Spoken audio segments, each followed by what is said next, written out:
Terrain social.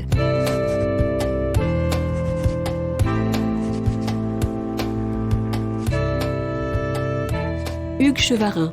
Nora Boisouni. Nora Boisouni, écrivaine, journaliste, féministe française, s'est fait une spécialité de l'alimentation et du monde de la cuisine. À l'heure des grands mouvements féministes d'ampleur, MeToo par exemple, qui secouent le monde, elle s'intéresse à la question des rapports entre nourriture et sexisme. En 2017, elle publie un essai aux éditions Nourriture Fu, intitulé Féminisme, quand le sexisme passe à table. Terrain social. Bonjour Nora Boisouni, comment le féminisme surgit-il en cuisine et que vient-il bousculer ? Eh bien, le féminisme, qu'est-ce qu'il vient faire dans la cuisine ? Il vient faire que, en France, par exemple, et c'est le cas dans beaucoup de pays dans le monde, et je me suis intéressée à la France dans mon livre Féminisme, ce sont les femmes qui sont les premières à assumer les tâches domestiques, notamment la cuisine, dans les couples hétérosexuels, qu'il y ait des enfants ou qu'il n'y en ait pas. Par exemple, le temps moyen consacré à la cuisine, qu'on ait un enfant ou pas chez les personnes en couple hétéro, c'est 50 à 59 minutes chez les femmes, donc quasiment une heure, et c'est une quinzaine de minutes pour les hommes. Donc déjà, on se demande d'où vient cette différence, comment ça se fait que les hommes ne font pas la cuisine, a priori, dans les couples hétéros. Donc c'est la cuisine, mais alors la cuisine, c'est aussi le fait de nourrir, et c'est aussi le fait de cultiver la terre, c'est aussi le fait de vendre des produits, c'est le fait que dans le monde entier, la main-d'œuvre féminine représente 80% en agriculture, et pourtant, elles sont moins de 20% à être propriétaires terriennes. Parce que la cuisine, c'est aussi les matières premières. La cuisine, c'est aussi manger. Les femmes sont plus sujettes que les hommes à des troubles du comportement alimentaire, comme l'anorexie ou la boulimie, par exemple.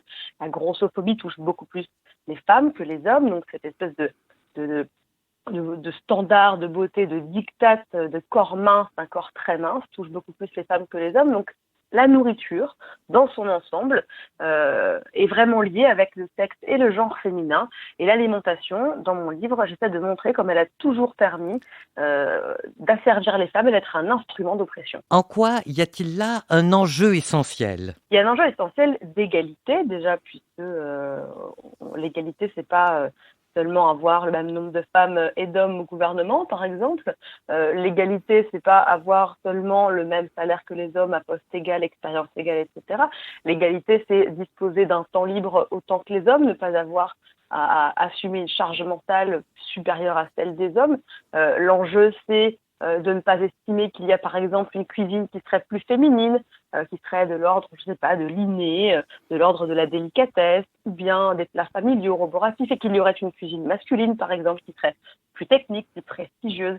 C'est déboulonner les clichés, parce que ces clichés ne sont pas inoffensifs en fait, ils sont dangereux pour tous et pour toutes, pour tout le monde. Ils sont dangereux pour la planète aussi par exemple. On peut parler là d'écoféminisme, ça fait quelques années que ce concept revient sur le devant de la scène, notamment en France. Le fait que les femmes sont exploitées par les hommes, par la planète, au même titre que la nature est exploitée par les hommes. Et quand je dis homme, je mets pas un grand H, je mets un petit H, c'est pas l'être humain, ce sont les hommes, le genre masculin.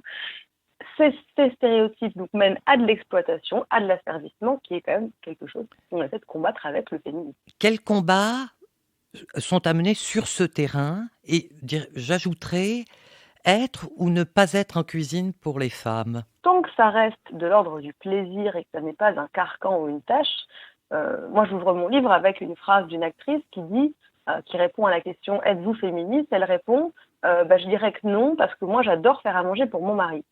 Et je me dis, mais moi aussi, Nora Boisouni, j'aime beaucoup faire à manger pour les autres et pour mon copain avec qui je vis actuellement. Et je me sens pas moins féministe que quand je fais à manger, en fait, pas du tout. Je pense que c'est un plaisir, c'est quelque chose de très symbolique, c'est un don de soi aussi, mais on demande plus souvent aux femmes qu'aux hommes d'être dans la dévotion, de se sacrifier pour l'autre, de nourrir l'autre. Effectivement, on va pas dire à une femme qui s'épile les jambes qu'elle n'est pas féministe, donc on ne dira pas à une femme qui fait la cuisine qu'elle n'est pas féministe, puisque moi j'ai une phrase que je dis souvent, c'est « on fait chacun et chacune comme on peut ».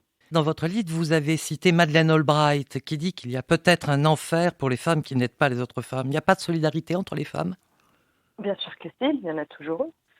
C'est vraiment le patriarcat qui nous pousse à croire qu'il y a une compétition féminine féroce et qui nous cherchent à nous monter les unes contre les autres, parce que, comme le dit la phrase, c'est plus facile de diviser pour mieux régner. Et c'est une des victoires du patriarcat, d'essayer de diviser les femmes entre les privilégiés, les moins privilégiés, pour essayer d'asseoir une autorité naturelle, soi-disant, parmi les plus privilégiés.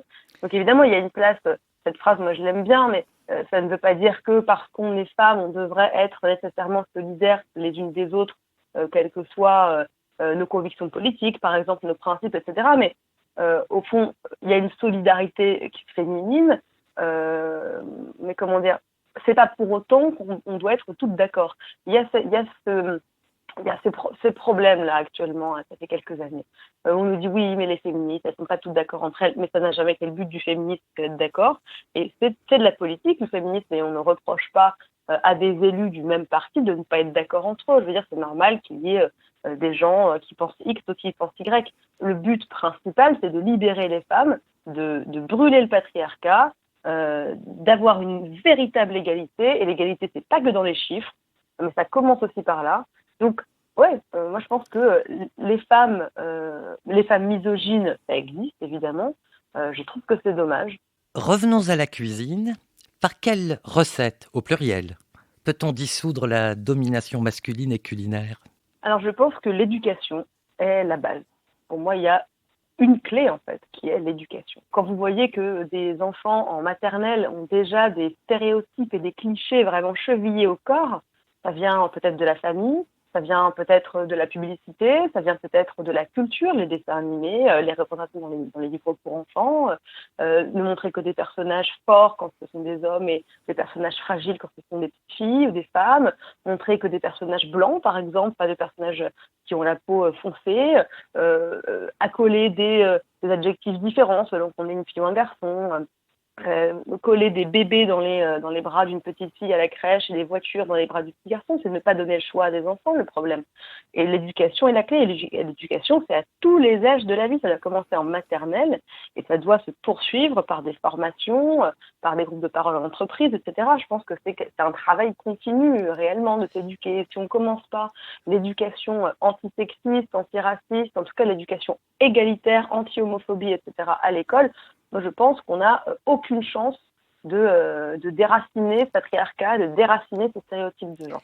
Donc la cuisine du foyer, lieu de l'asservissement, celle du grand restaurant, lieu de pouvoir. Lieu d'émancipation, lieu d'influence, lieu de revenus, lieu de prestige surtout, effectivement. Dès qu'une activité dite féminine est faite par un homme, tout à coup elle devient plus prestigieuse et elle est rémunérée, puisque les femmes qui font la cuisine chez elles ne le font pas contre rémunération. C'est un travail qui est non rémunéré, qui est invisible, qui représenterait, s'il était payé, je crois, un tiers du PIB français, c'est-à-dire l'équivalent des dépenses sociales de la France chaque année. C'est pas normal que nous, les femmes, accomplissions ce travail qu'on appelle aussi travail de reproduction domestique, c'est-à-dire que on nourrit et on renforce la force de travail, puisque capitalisme et féminisme sont liés aussi. C'est pas normal que nous fassions ce travail non rémunéré et que des hommes qui le font dans la sphère publique, au restaurant par exemple, eux soient rémunérés, soit sous les couvertures des magazines, soit dans les émissions de télé, et que la cuisine, lorsqu'elle est faite par un homme, soit prestigieuse et rémunérée, alors que quand c'est une femme, eh bien c'est naturel et non rémunéré. Quel lien on peut établir entre féminisme et végétarisme ?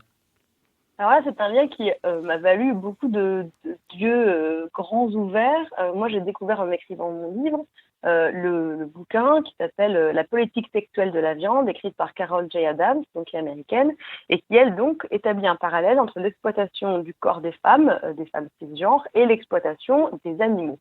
La mise à mort, l'exploitation de la reproduction, par exemple, l'objectification, la déshumanisation, la désincarnation, par exemple.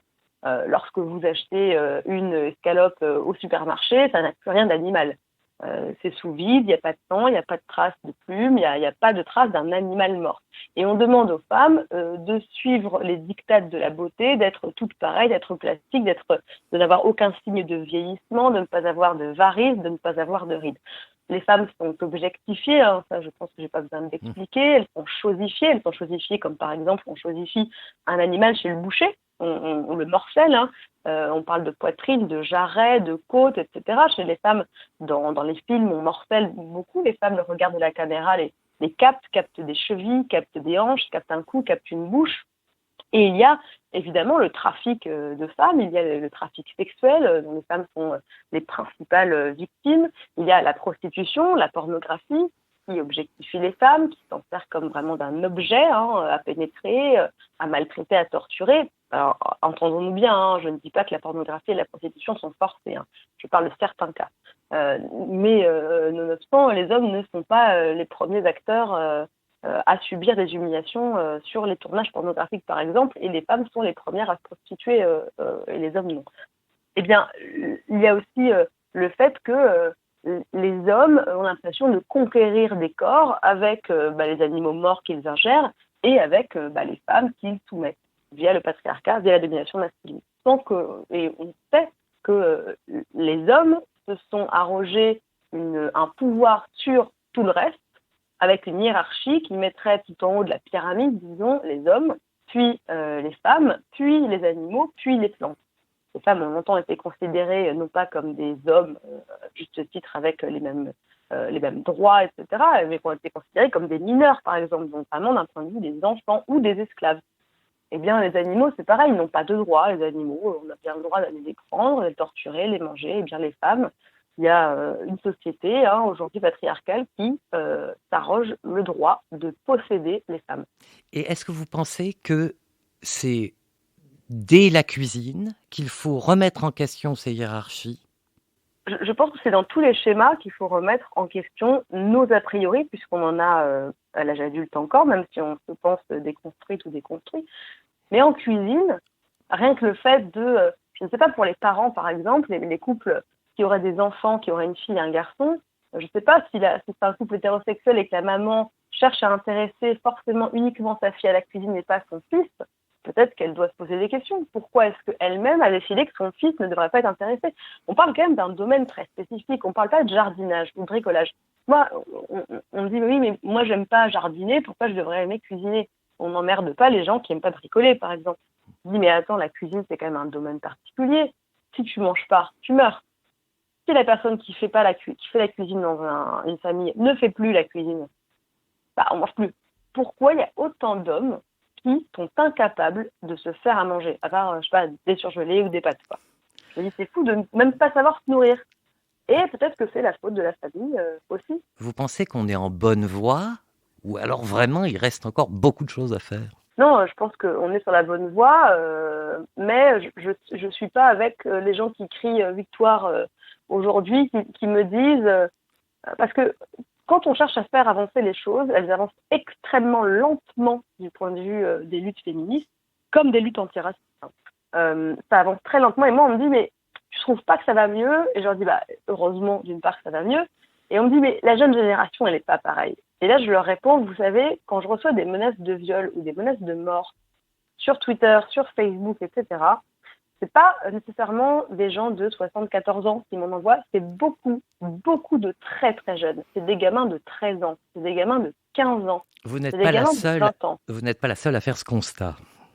Voilà. Et en fait, donc, quand on me dit ça va mieux la génération actuelle, je dis non. Quand on va au parc avec des enfants et que on regarde les garçons qui ont 5 ans interdire aux filles de jouer au foot parce que c'est pas un sport de filles. Je dis, mais ils ont 5 ans, qu'est-ce que ça va devenir après? Qui leur a mis ça dans la tête? Je veux dire, si c'est pas les parents, je vois pas qui c'est. Bon, après, on sait que l'école détricote aussi le travail éducatif des parents. Certes, surtout, il faut être très vigilant. De Beauvoir le disait, il suffit d'une crise pour que les droits des femmes soient remis en question. Et on le voit bien aujourd'hui avec le recul des droits sur l'avortement, par exemple, le droit à disposer de son corps, les droits reproductifs aux États-Unis, en Europe, etc. On voit qu'il suffit d'une crise. Regardez, le Covid, il suffit d'une pandémie pour que tout à coup, les femmes arrêtent de travailler parce qu'elles ont un salaire moindre et que c'est les premières qu'on va mettre en mi-temps ou à qui on va dire, il faut bien que tu gardes les enfants à la maison pendant que moi je vais travailler, chérie. Voilà, c'est les femmes qui se sont occupées de tout à la maison pendant que les maris étaient en conf call et qu'elles étaient même en conf call aussi en télétravail.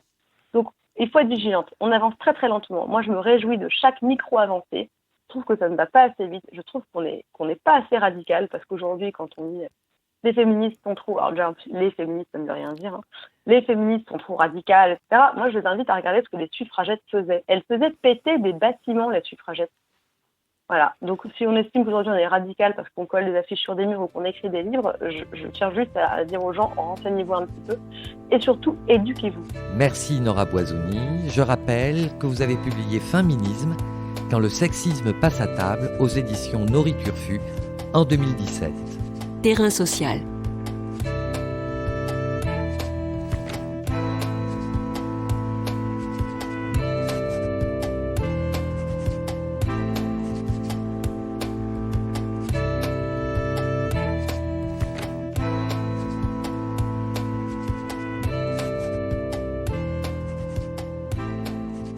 Tous les podcasts du chantier sont à retrouver sur lechantier.radio et sur les plateformes d'écoute.